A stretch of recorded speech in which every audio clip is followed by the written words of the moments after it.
there, I'm Amy Connell. Welcome to Graced Health, the podcast for women who want simple and grace-filled ways to take care of themselves and enjoy a little chocolate. I'm a certified personal trainer and nutrition coach who wants you to know your eating, movement, and body don't have to be perfect. You just need to be able to do what you're called to do. Okay, hello. It has been a hot minute. This is the first of a new season after a 3-month hiatus, which I took because after doing this podcast for 4 years, I needed to focus on some other projects this summer, and I just needed a little bit of downtime. And I'm so excited to be back. I hope you are as excited as I am. And I'm looking forward to a great season. We've got a few little changes coming up. You'll just see them. They're not a big deal, but you'll see them. But we also have some wonderful guests coming. So I'm really glad you're here. I wanted to start this season with just kind of doing a little high-level discussion about getting older. I know it's not fun, and it's not fun to talk about. However, we can do this. We can do hard things. We can be strong in our physical, mental, and spiritual health as we get older. And I'm here to explore doing that with you. I have had such a privilege of speaking with amazing guests for the last 4 years, and I've learned a lot. I can't tell you how much I have learned. I am a different person since starting this podcast. Not necessarily better, because I don't know that we need to be holding ourselves accountable to the things that we have learned, but I've grown, and I'm grateful for that. I'm grateful for the conversations that we have had. So this episode is kind of a higher level one that I wanted to come on and just talk about this. So I'm naming it 10 Simple Essentials for Aging with Grace and Strength. I use the word simple in there because I want you to make this as simple as you need it. That may mean that you choose one thing to add in. That may mean you choose nothing right now, but you kind of have on your radar for something you want to do in the future. There's a lot of noise out there, and the last thing I want to do is complicate things. However, sometimes there's just a lot out there that does complicate things. So I wanted to just pull it down and give you these 10 things. 10 things to focus on as you are getting older that I truly believe will help you age well, age with strength, and of course, giving ourselves grace in the process. So this episode is for someone who might be wanting to next level things, to optimize things. And again, pick and choose what works for you. What do you want to do? And whatever you don't want to do, that's okay. No one here is holding you accountable. No one here is saying, oh, well, we've got to make sure that, we're doing everything perfectly. No, that's not it. So I want to go ahead and get into these 10 things, because I'm trying to keep these episodes a little bit shorter when they're solo. So we will just get into this. Number 1 of our 10 simple essentials for aging with grace and strength is seasonal grace. What do I mean by that? Well, our seasons are changing. It's funny. We had a sermon at our church a couple weeks ago, and he was talking about what season are you in? We have young families there. We have older couples. We have everything in between. And we got in the car, and my husband said, we are in a season of transition. And he was right. We have one child in college. We've got a senior in high school. We are dealing with aging parents. We're just transitioning, and that's okay. I mean, everybody goes through that, right? But I think it's important, especially women in, this age group. I'm currently 48. I'll be 49 in how many months? 2 months. I know many of you are 50s, 60s. We've got a few 70-year-olds in here. We've got some 40s, and we've got to give ourselves some grace for this season that we are in. I just went on a girls' trip, and one of the most freeing and fresh comments that we had, and we did not talk about this very much, but it was like, yeah, my body's changing. I'm a little bigger than I used to be. And it was just a fact. Like, it was just objective. We didn't lament it. We didn't moan and groan. It was just, that's just how it is. And I think we have to give ourselves the grace that this is happening. Our bodies were meant to age, our bodies were meant to change, and we're not going to be able to look like what we looked like 20 years ago. And, I don't want to be the same kind of person I was 20 years ago. I mean, I wasn't a terrible person, but I certainly feel like I've grown a lot. I've learned a lot. And so why should I expect my body to be the same way as well? So yeah, our bodies are changing. Our workouts may be different. It may be that you were a lifelong runner and you might not be able to run as much anymore. Or it may be that you don't, because of the season that you're in, you just don't have the time to do what you used to do. That's okay. It may be that you find that instead of the high intensity workouts that you used to love, you're totally digging yoga. All of these are great. These are okay. And we've got to give ourselves the seasonal grace of recognizing that where we are now is different than where we used to be. And that's okay. Our sleep, and I'm going to talk about sleep here in a second. If you know me, I'm talking about sleep, but our sleep is probably changing. A lot of that is hormonal. A lot of that is just something that happens, and we can do things to mitigate that. But that's a real thing. I mean, I don't have perfect night sleeps every night, and that's just how it is. And that, of course, impacts everything else. We may be in a caretaking season. And when that happens, our focus, our energy is shifting significantly. So we have to give ourselves the grace of the season of doing that and knowing that it may not be exactly like it used to be. It may be that you need to have that same structure and schedule that you've always had for you to feel sane, and that's okay. But if it doesn't, I don't want you to give yourself, or I don't want you to stress out about it. Let's go on to number 2. That is having some sort of purpose, or what I call a calling. So whether or not faith guides your steps or not, 81% of Americans feel like they have some sort of higher purpose. They have some reason to be here. And that is important to not only explore, but also because we need to ensure that we are continuing to live into our purpose. Dr. Sanjay Gupta, who is author of the book Keep Sharp, you may recognize him as a medical correspondent from CNN. He did that for a long time. I don't know if he still does, to be honest. But he talks about how having a sense of purpose is one of the greatest predictors of longevity. When we have something else we are striving for, when we have something else we are working for, this will help us live well and live longer and with more reason and purpose and vibrancy. So finding that purpose, finding that calling, and really leaning into that rather than being like, well, I've raised my kids and I'm retired now and I'm just going to do whatever I want.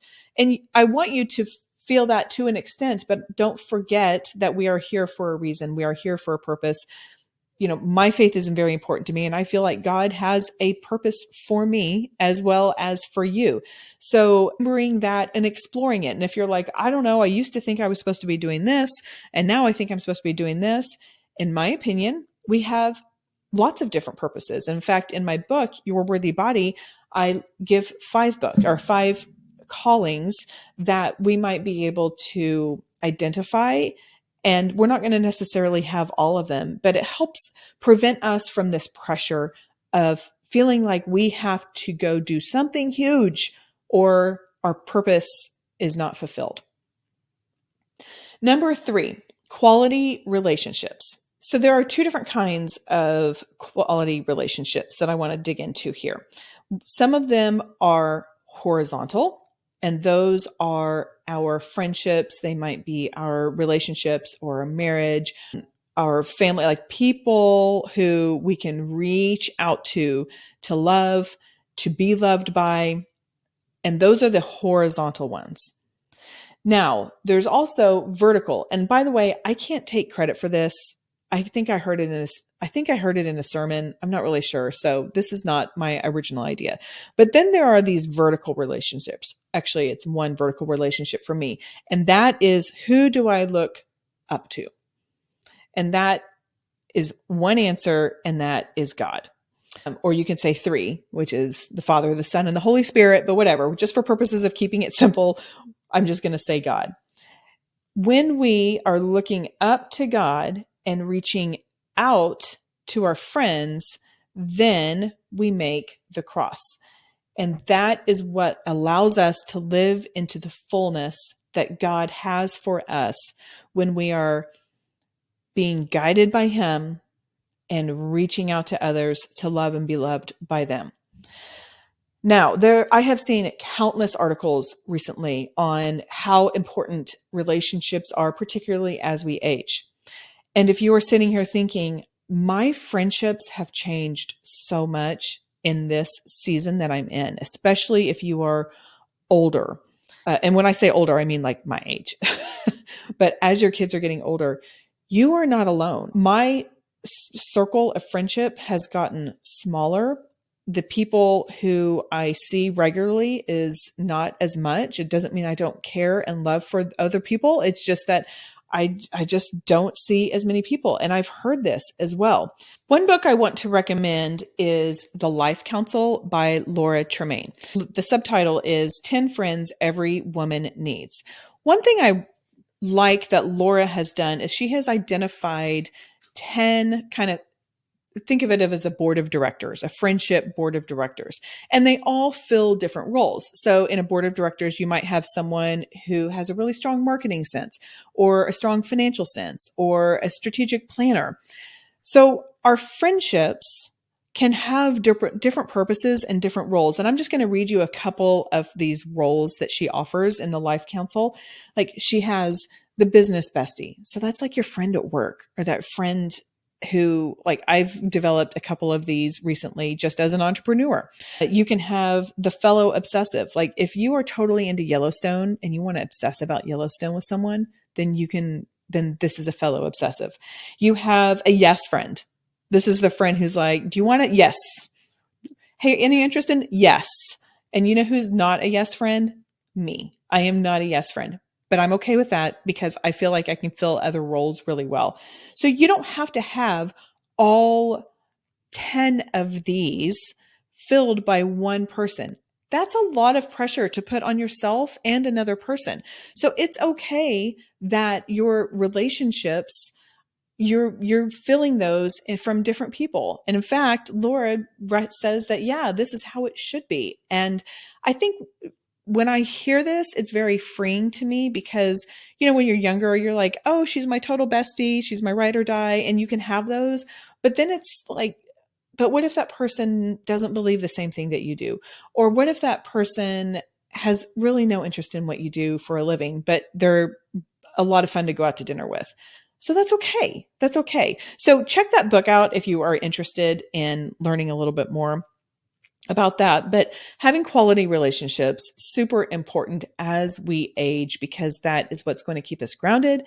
And that again is another longevity factor. We've got to have friendships. We cannot do life in a silo. That is not how God designed us.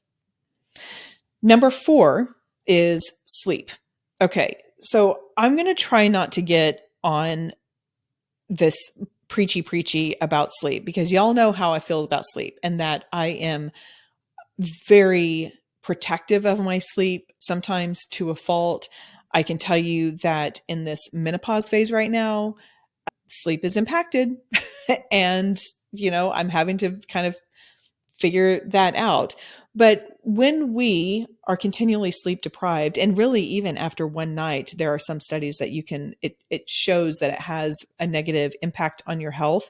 But I mean, I don't need to tell you that you're going to be tired and you're going to have low energy and you're going to be irritable. You can also, your brain's not working as fast.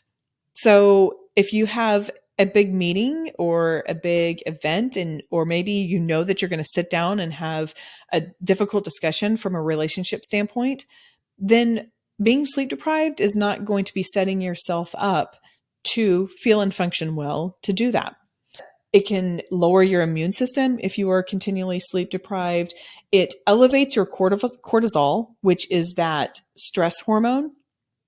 And especially as we are having some changing hormones, then our body does not metabolize that cortisol as well. And so then that's just going to end up with excess cortisol, which ends up often in your stomach. It's that belly, that menopause belly or something like that. So again, sleep, you've got to sleep. And then the other thing too that it does is it totally gets your hunger hormones out of whack. So we have two different types of hormones. We have more than this, but the two main ones that I want to talk about are ghrelin. And so I remember ghrelin is growling stomach. Ghrelin is the hormone that kicks in and says you are hungry. Then leptin is the hormone that says, all right, let's stop. So ghrelin, growling, leptin, let's stop. It says you've had enough. It's that satiating hormone. When you don't get enough sleep, then it makes those out of whack. And in fact, it decreases the leptin, let's stop, and increases growling, ghrelin. And it takes us out of balance. And we don't want to be doing that. So that's another reason to make sure that you are getting plenty of sleep. Obviously, when you don't get enough, you'll also crave that energy, that easy energy. I mean, I will definitely go to the sugary, quick hit, super carbolicious. Not that those are bad, but those aren't going to make me feel my best. And then of course, you're just not going to be thinking as clearly. So sleep, sleep, sleep as much as you can. If you're not a napper, but you start to feel like you need a nap, then maybe you can be a napper for a season. That's okay.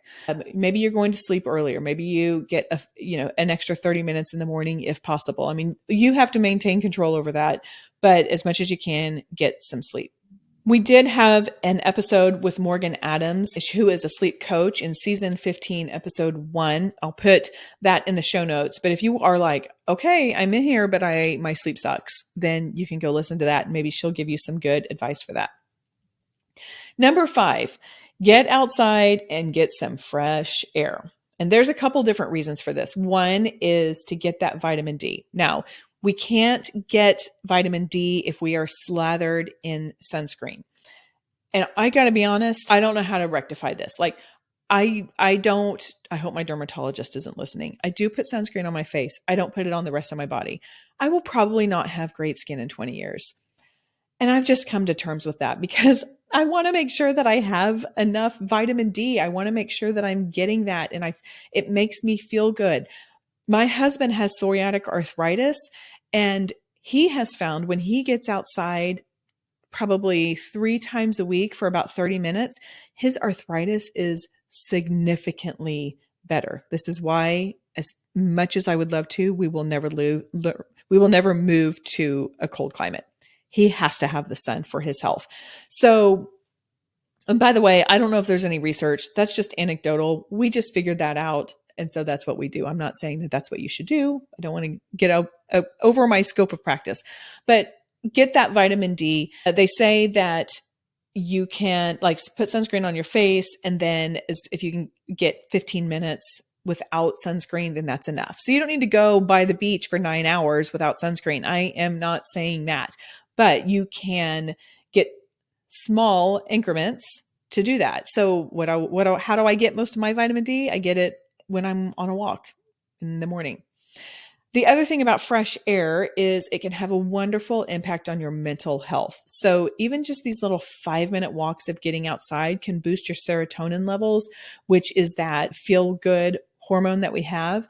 And then, you all know, remember we just talked about sleep, right? So getting exposure to natural light during the day can help regulate that sleep-wake cycle, and that will help your sleep. So getting outside, and by the way, don't wear sunglasses if you're trying to do that, because your eyes need to get the bright light. Morgan Adams taught us that. Again, go listen to that episode if you're interested. So here's my pro tip. If I like to get outside, but just wandering around outside is kind of just feels weird to me. So I get my dog Grace and I leash her up and we go for a walk.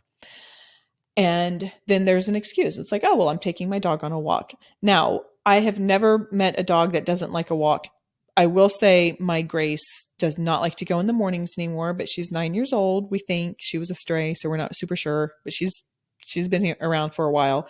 So we go in the evenings, but just get some fresh air, get some vitamin D, and take your pet for a walk. Take your dog for a walk. Number 6, white space. Okay.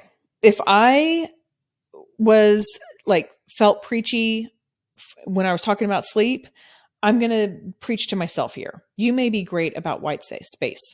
I suck at it. And that is intentionally creating time where you don't have anything. There are no external inputs. We're not listening to podcasts, which I know sounds super hypocritical because we're on a podcast or you're watching on YouTube, but like none of that stuff, no music. It's just a time to be with your thoughts.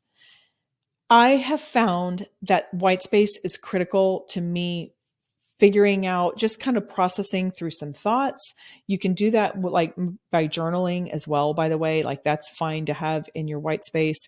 It helps me be creative. If you're in a job that requires creativity, your brain can't like go all crazy with creativity when it's trying to process all of the inputs from the other external places. So taking things out of your ears and away from your eyes is very helpful with your creativity.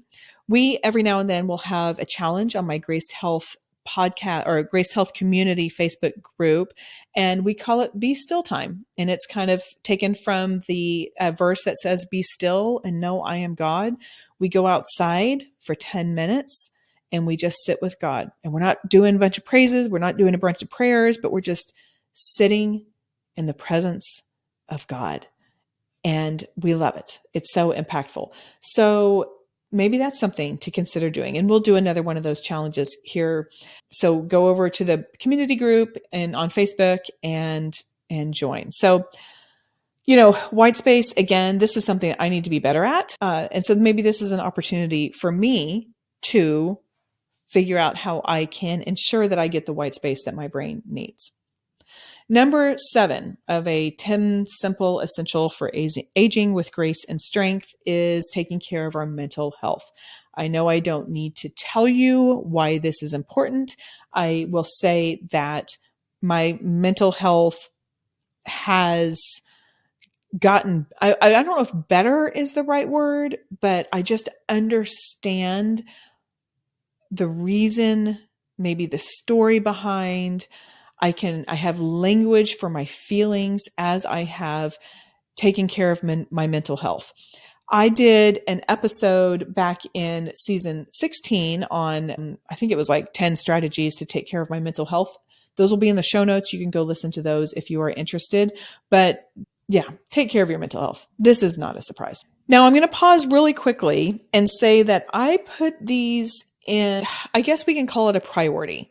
Like I did put these in an intentional order as I went through.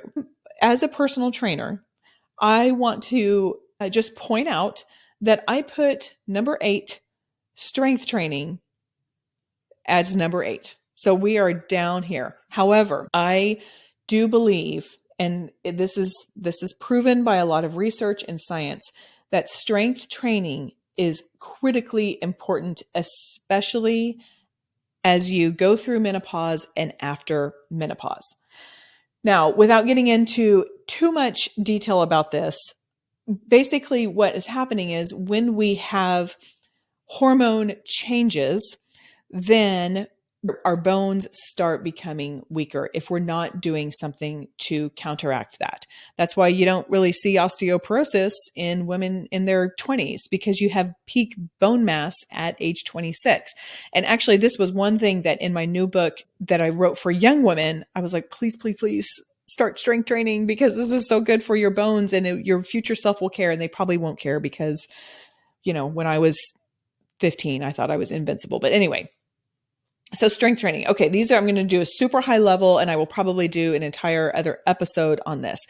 I want you to focus on 2 primary areas when you strength trained. One is what's called your lumbopelvic hip complex, LPHC. That's basically like your hips. And so doing things like squats and lunges, any kind of higher impact, even if you're just jumping up an inch and coming down. We don't need to do like as high as we can, but anything that will has that stronger impact on your hips is going to be helpful. Secondly, I want you doing pulls. Pull, pull, pull, pull, pull. Any kind of, and can you do pull-ups? Sure. Can you do pull-ups? Maybe not. I can't. I actually haven't done it in a while. Maybe I can do one or two. I'm not really sure. You don't have to do pull-ups. I have a episode back at the very beginning of season 16 that I talk about it, and I will be doing more on YouTube because I do think they are so important. So if you feel like you just don't have that strength back there to do a pull-up, that's okay. The reason we want to do these strengthening exercises for our hips and for our spine is to prevent the osteoclasts, and I'll tell you what that is in a second, osteoclasts from taking down the bone. So there are two primary things. There are osteoblasts and osteoclasts. Osteoblasts build bones. So this is what's happening until we are around 26 or 27. We are building our bones. Osteoclasts will start to break down that bone. However, when we strength train, then we are releasing osteoblasts. And you may not necessarily build a lot of bone in menopause because kind of that was your season. Like you got your wisdom teeth when you were 6, and there's your wisdom teeth. So it's the same type of thing. However, it will prevent the breakdown of it. So that's why it's so important to do strength training. I have had questions of like, well, should I do lighter strength, lighter weight with more reps, or heavier with less? The research that is coming in is heavier. Go heavy, go heavy. You will not bulk up. If you want to learn more about that, you can read my book. I have a chapter title that's a myth to break. I don't want to bulk up. So you will not bulk up.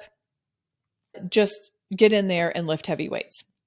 The other two things in strength training that I really want you to focus on is balance, because if we don't have balance, then when we fall, we will probably hurt ourselves. There's obviously a high potential of breaking a hip, and that is, the statistics are really scary, to be quite honest, of when you break a hip. It doesn't mean it's just a death sentence, but you really want to do things to prevent those falls. And one of the things is balance.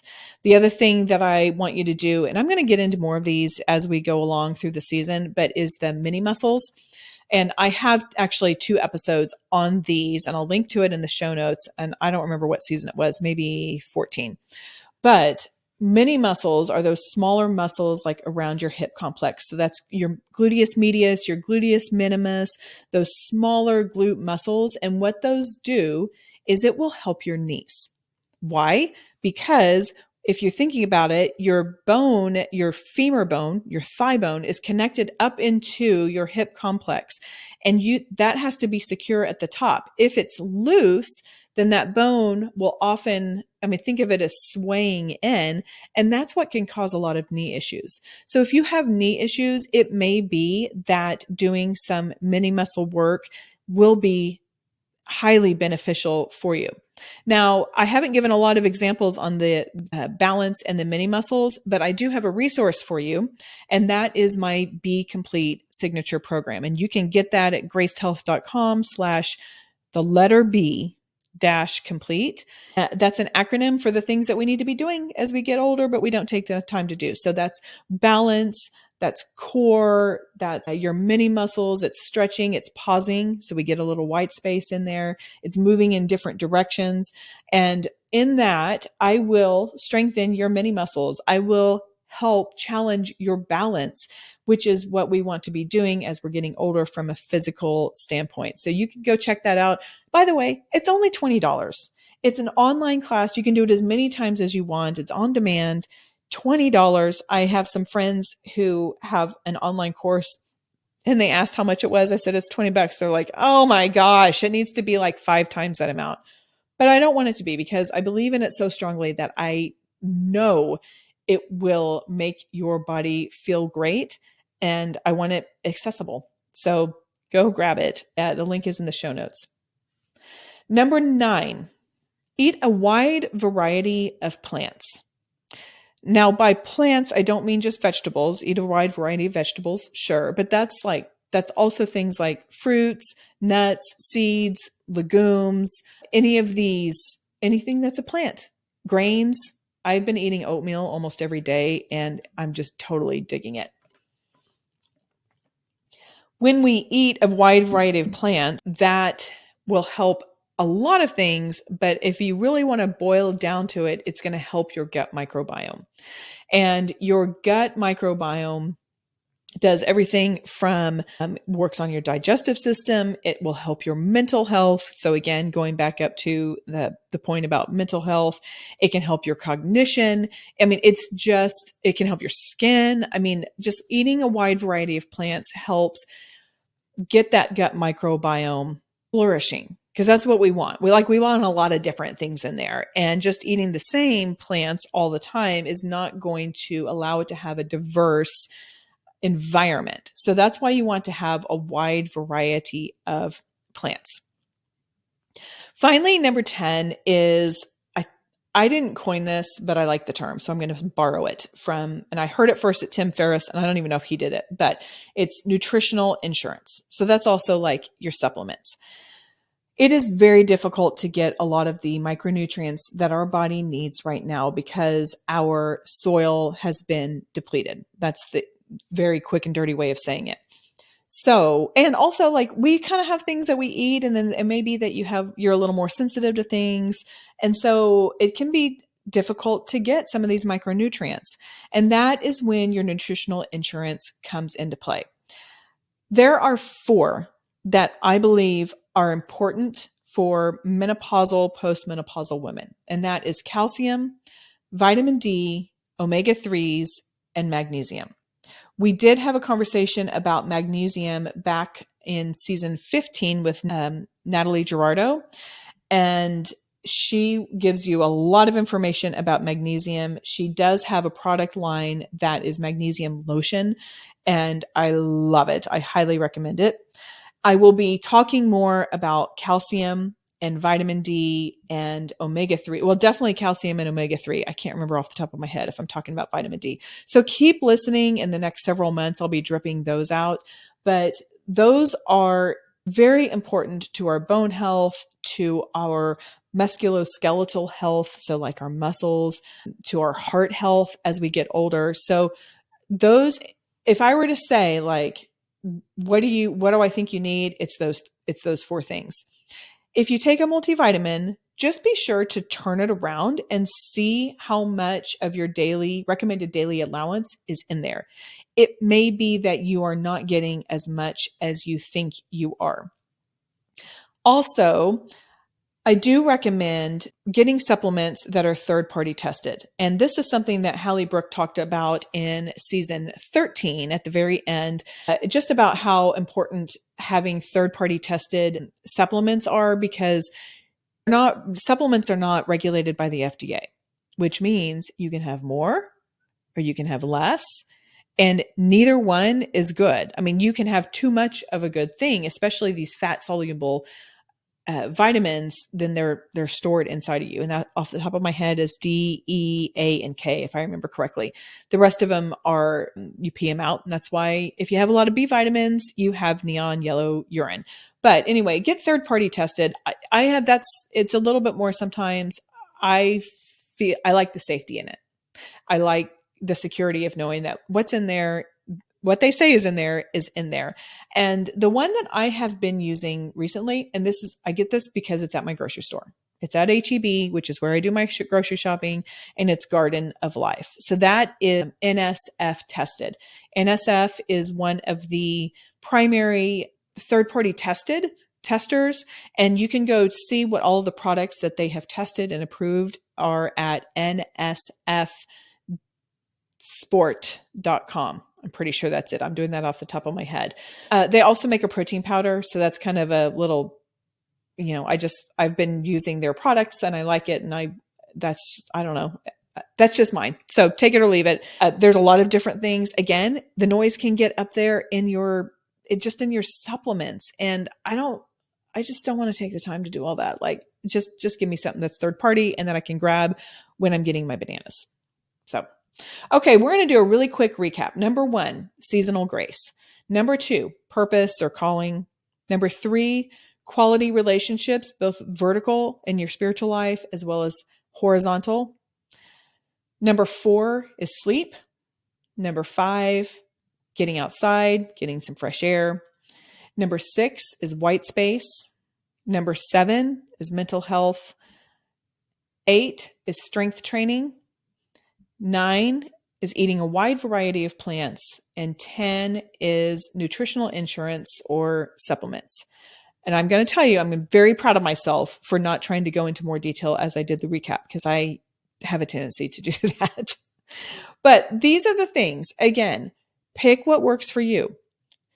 Try one. What is the lowest hanging fruit? What seems the most simple to do? And add that in. I'm not saying make yourself crazy by doing all of these all at once. But if you can slowly add these things in, I think that you will find that you truly are aging with grace and strength. We have a great season for you. I cannot wait for you to hear it. And I will be digging into some of these things a little bit later throughout the season. That is all for today. Go out there and have a graced day.